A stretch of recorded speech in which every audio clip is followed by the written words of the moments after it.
This afternoon, Kenosha is putting up defenses and sharpening its plan to protect people and property in the event protesters do not get the decision that they've been demanding in the shooting of Jacob Blake. We're told an announcement is imminent, coming down as early as today. The district attorney deciding whether any of the officers involved in that shooting will face charges in connection with the incident that happened back in August. Our Ryan Jenkins reports.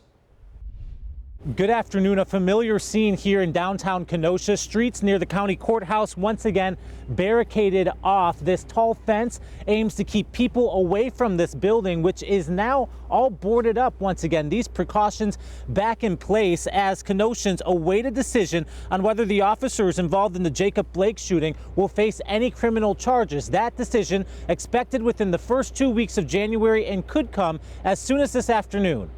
The preparations extend beyond these barricades and boarded up windows. When we woke up this morning, Kenosha's mayor had some new temporary powers aimed at keeping the peace. The Common Council has now voted on an emergency declaration that will go into effect as soon as the prosecutor makes his announcement. It will remain in effect for at least 8 days following the decision, giving the mayor the authority to close streets, parks, and other city facilities and issue a curfew. During the meeting, the mayor made it clear he does not know what the decision will be, but the hope is to avoid scenes like these from August when unrest and violence spread through the streets here, rioters leaving behind devastation. The National Guard has also been activated. As many as 500 troops will be ready to protect the infrastructure here, and fines for disorderly conduct, the charge anyone disobeying curfews or emergency orders could face, have been increased from $124 to more than $1,300. For 19 years, Tina Lopez says she's worked at this now boarded up shop in downtown Kenosha, something different.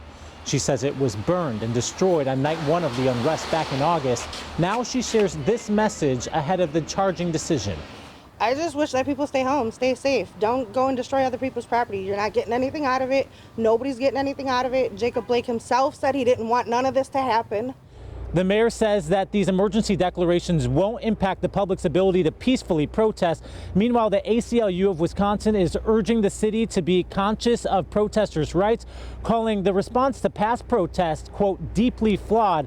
The Blake family also urging peace ahead of the DA's decision, no matter the outcome. Reporting in Kenosha, Ryan Jenkins, TMJ4 News.